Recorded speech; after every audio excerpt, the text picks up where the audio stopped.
जय हिंद दोस्तों। आज की इस वीडियो में हम लोग यूपी सब इंस्पेक्टर नई वैकेंसी 2024 के बारे में बात करेंगे। और आप सभी को पता है कि अभी यूपी कांस्टेबल का एग्ज़ाम हुआ है और यूपी एसआई की नई वैकेंसीज आने वाली है। तो इसके लिए क्या बेस्ट स्ट्रेटजी रहने वाली है, कौन सी चीज़ें आपको पढ़नी है, कहाँ से पढ़नी है, मूल विधि आपकी कहाँ से पढ़नी है, इन सारी चीज़ों पे हम लोग बात करेंगे। और क्या आपका एग्ज़ाम पैटर्न रहने वाला है और आपको कितना एलिजिबिलिटी क्राइटेरिया क्या रहेगा कि आपकी एज रिलैक्सेशन मिलेगा नहीं मिलेगा, इन सारी चीज़ों पे हम लोग बात करेंगे। फर्स्ट ऑफ ऑल मैं आपको बताता हूँ कि आपका एग्ज़ाम पैटर्न क्या रहने वाला है। यहाँ से आप देख सकते हो कि आपका 2 घंटे का एग्ज़ाम होता है, ठीक है? 2 घंटे में आपसे 160 क्वेश्चन पूछे जाते हैं जो कि 400 नंबर के होते हैं, ठीक है? प्रत्येक सेक्शन से 40 क्वेश्चन आपसे पूछे जाएँगे। जैसे जनरल हिंदी से अगर मैं बात करूँ तो 40 क्वेश्चन आपसे पूछे जाएँगे। Basic law, constitution and general knowledge से आपसे 40 क्वेश्चन पूछे जाएँगे। न्यूमेरिकल एंड मेंटल एबिलिटी यानी मैथ्स से आपसे 40 क्वेश्चन पूछे जाएँगे। मेंटल एप्टीट्यूड एंड रीजनिंग से आपसे 40 क्वेश्चन पूछे जाएँगे। हालाँकि जो मैथ है आपकी, मैथ्स में आप बहुत ज़्यादा 30 क्वेश्चन ही पूछे जाते हैं। बचे 10 क्वेश्चन जो है वो आपके रीजनिंग में इंक्लूड हो जाते हैं, तो लगभग रीजनिंग आपकी 50 नंबर की हो जाती है या 50 क्वेश्चन हो जाते हैं रीजनिंग के, क्योंकि एक क्वेश्चन जो होता है वो 2.5 नंबर का होता है इसमें। तो 50 क्वेश्चन रीजनिंग के हो जाते हैं, तो काफ़ी ज़्यादा वेटेज इसमें रीजनिंग का देखने को मिलता है। और लगभग 50 क्वेश्चन का मतलब 125 नंबर की रीजनिंग आपसे पूछी जाएगी। जो इसमें मेन बात है वो आपकी बेसिक लॉ एंड कॉन्स्टिट्यूशन की है, क्योंकि आपसे इस एग्ज़ाम में मूल विधि नाम का एक सब्जेक्ट पूछा जाता है। मूल विधि जो आपसे पूछा जाता है, काफ़ी ज़्यादा ब्रॉड है, ठीक है? कई सारे एक्ट आते हैं उसमें, कई आपकी धाराएँ आती हैं, जो भारतीय न्याय संहिता, भारतीय दंड संहिता है, ये भी आपसे पूछी जाती है। तो एक ब्रॉड सब्जेक्ट होता है और काफ़ी ज़्यादा आपको इसमें क्लासेस भी देखने को नहीं मिलेंगी। जो टीचर आपको क्लासेस दे रहे हैं, वो जो जिस टॉपिक को 30 मिनट में ख़त्म किया जा सकता है, उस टॉपिक में 3-3 घंटे की क्लास लगा रहे हैं। तो आपको कैसे करना है, यही सारी चीज़ें हम लोग इस वीडियो के माध्यम से जानेंगे, ठीक है? एज क्राइटेरिया की अगर मैं बात करूँ तो एज क्राइटेरिया आपका क्या रहने वाला है।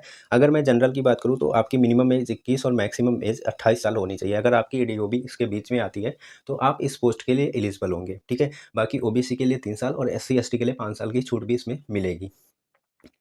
आगे अगर मैं बात करूँ कि वैकेंसी आपकी कब तक आ सकती है, तो वैकेंसी अभी आपका यूपी पुलिस का एग्ज़ाम हुआ है फेज़ फर्स्ट का, इसका रिज़ल्ट आएगा, रिज़ल्ट आने के बाद इसका डीवीपीएसटी होगा। जैसे ही डीवीपीएसटी हो जाता है इसका, वैसे ही आपको यूपीएसआई की वैकेंसीज़ देखने को मिल जाएँगी, ठीक है? तो लगभग आप नवंबर से दिसंबर में नवंबर या दिसंबर में आपको इसकी वैकेंसी देखने को मिलेंगी। तब तक आप वेट कर सकते हो। वेट क्या करना है, वैकेंसी तो आनी ही आनी है। तो आप अपना जो रिदम बना हुआ है यूपी कांस्टेबल के एग्ज़ाम से, आप सेम सब्जेक्ट हैं, सेम चीज़ें हैं। बस थोड़ा-सा लेवल अप है इसका, ग्रेजुएशन लेवल का एग्ज़ाम है, वो 10th लेवल का एग्ज़ाम था। ये आपका ग्रेजुएशन लेवल का एग्ज़ाम है, बाकी सब्जेक्ट सेम है, इसमें मूल विधि बस अलग से ऐड हो जाती है, बाकी आपको कुछ एक्स्ट्रा पढ़ने की ज़रूरत नहीं है। तो जो आपने रिदम बना रखा है यूपी कांस्टेबल के एग्ज़ाम में, सेम रिदम को आप फ़ॉलो करते चलो। जब नोटिफ़िकेशन आएगा, आ जाएगा, उससे आपको कोई मतलब नहीं है। हालाँकि आप अपनी जो आपकी प्रिपरेशन चल रही है, उसको ब्रेक डाउन मत करो, ठीक है?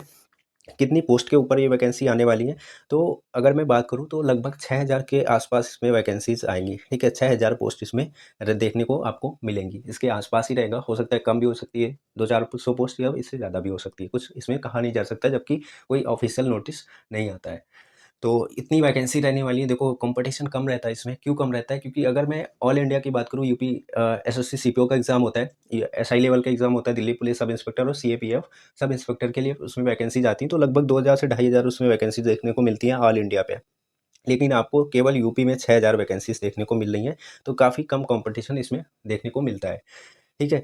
आगे मैं अगर बात करूँ कि आपको तैयारी कहाँ से करनी चाहिए, कौन-सी बुक आपके लिए बेटर होने वाली है, किस बुक से आप प्रिपरेशन कर सकते हो, तो यहाँ पे मैंने 2 बुक ऐड कर रखी हैं। ये कोई पेड प्रमोशन नहीं है वीडियो का कि मैं इन बुक्स का प्रमोशन कर रहा हूँ, बिल्कुल नहीं। ये बुक मुझे अच्छी लगी इसलिए मैं आपको प्रेफ़र कर रहा हूँ।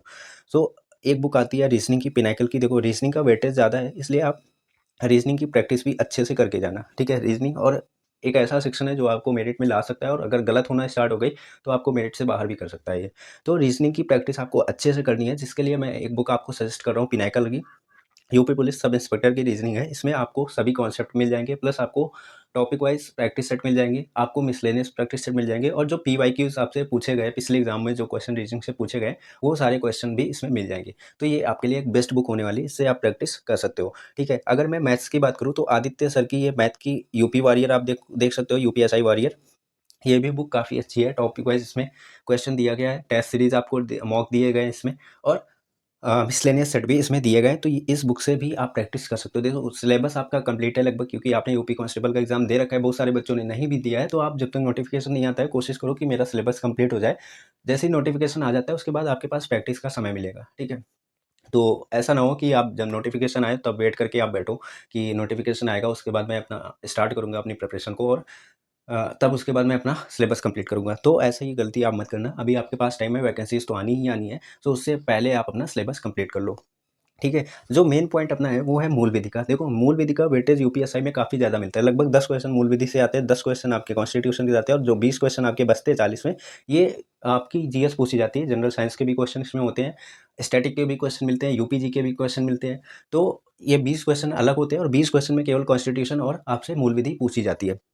तो 10 क्वेश्चन का मतलब 25 नंबर की मूल विधि आपसे पूछी जानी है, और ये जो है काफ़ी ज़्यादा ब्रॉड भी रहता है। तो आपको कहाँ से पढ़ना है, देखो कई सारे टीचर मूल विधि की क्लास करवा लें, लेकिन मेरा मानना है कि जैसे जिस टॉपिक को आप 30 मिनट में खत्म कर सकते हो, ठीक है, एक बार 30 मिनट में पढ़ लिया, उसके बाद उसमें 30 मिनट या 40 मिनट प्रैक्टिस कर ली, फिर से एक बार 30 मिनट कर लिया, तो डेढ़ घंटे में आपका पूरा टॉपिक क्लियर हो जाएगा। ठीक है? बाकी जब आप प्रैक्टिस करोगे तो आपके कॉन्सेप्ट और भी अच्छे हो जाएँगे। आपको जो चीज़ें नहीं आ रही हैं समझ, वो आपको प्रैक्टिस के थ्रू समझ आ जाएँगी। तो जिस टॉपिक को 30 मिनट में खत्म किया जा सकता है, उसको आप 2 घंटे मत दो, ठीक है? टाइम वेस्टिंग होगा ये आपके लिए, और आपको चीज़ें समझ नहीं आएँगी, क्योंकि होता ये है कि जो टीचर करवा रहे हैं व्यूज़ के चक्कर होता है उनका। जैसे एक वीडियो में मान लो उनके 50,000 व्यूज़ आए, ठीक है? उन्होंने पार्ट सेकंड इसका अपलोड किया, उसमें 50,000 व्यूज़ आ गए, तो दोनों मिला के 1 लाख व्यूज़ हो गए, 1 लाख व्यूज़ का वॉच टाइम हो गया, उनका उससे रेवेन्यू जनरेट होता है।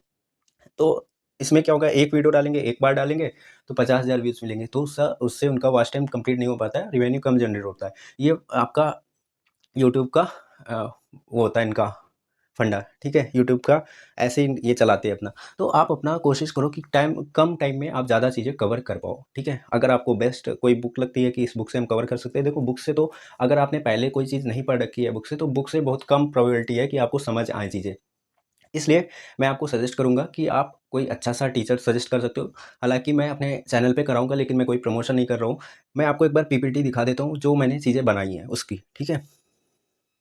पहले आप यहाँ से जो मूल विधि का सिलेबस है, ये आप देख सकते हो, पॉज़ करके वीडियो, अपना जो टॉपिक इससे पूछे जाते हैं, जितने एक्ट पूछे जाते हैं, ये आप यहाँ से देख सकते हो, ठीक है? अब मैं आपको दिखाता हूँ जो मैंने पीपीटी बनाई, जिसमें मैंने वर्क किया है और चीज़ों को काफ़ी हद तक समराइज़ किया। जो टीचर मार्केट में जिस टॉपिक को 2 घंटे में करवा रहे हैं, उस टॉपिक को मैंने किस हद तक समराइज़ करने की कोशिश की है, ये मैं आपको दिखा देता हूँ। वहाँ पे मैंने इस चीज़ पे वर्क किया है, और अभी भी कंटिन्यू मैं वर्क कर रहा हूँ इस पे। जैसे ही ये कंप्लीट हो जाती है, इसकी फ्री में आपको पीडीएफ भी मैं प्रोवाइड कर दूँगा, या तो इसकी लिंक दे दूँगा, या फिर मैं अपने चैनल पे जो करवाऊँगा वीडियोज़, उसमें आप देख सकते हो इसको, और उसमें आपको लिंक मिल जाएगी इस पूरी पीडीएफ की, ठीक है? जो कि बिल्कुल फ्री ऑफ कॉस्ट होगी। एनवायरनमेंट प्रोटेक्शन एक्ट को मैंने समराइज़ किया है, और आप देख सकते हो किस हद तक मैंने चीज़ों को समराइज़ किया है यहाँ से, ठीक है? ये आप देख सकते हो कि इसमें कितना वर्क किया है मैंने, उसके बाद जाके टॉपिक को मैंने समराइज़ किया है। जो कि आपके लिए काफ़ी ज़्यादा बेनिफिशियल होगी, और आपका टाइम भी इसमें कम लगेगा, और चीज़ें आपको काफ़ी अच्छे तरीके से समझ आएँगी, ठीक है? यहाँ पे वाइल्ड लाइफ प्रोटेक्शन एक्ट जो था उसको मैंने बनाया है। आप देख सकते हो किस हद तक मैंने यहाँ पे काम किया है। सो मैं भी करवाऊँगा, लेकिन अगर आपको लगता है कि ये एक प्रमोशन कर रहा हूँ मैं, तो ऐसा बिल्कुल नहीं है। आप जिस टीचर को से अच्छा समझ सकते हो, उस टीचर से समझ लेना। हालाँकि अगर आपको पीडीएफ की नीड होगी, तो मैं आपको पीडीएफ प्रोवाइड कर दूँगा, ये वाली बिल्कुल फ्री में, ठीक है? आप चेक कर लेना, या तो इसकी लिंक मैं डाल दूँगा वीडियो में, या फिर मैं बता दूँगा आप कहाँ से इसको डाउनलोड कर सकते हो। सो यही था आज का वीडियो। अगर वैकेंसीज़ आती हैं तो मैं आपको इन्फॉर्म करूँगा, अगर कोई नई अपडेट आती है तो भी मैं आपको इन्फॉर्म कर दूँगा।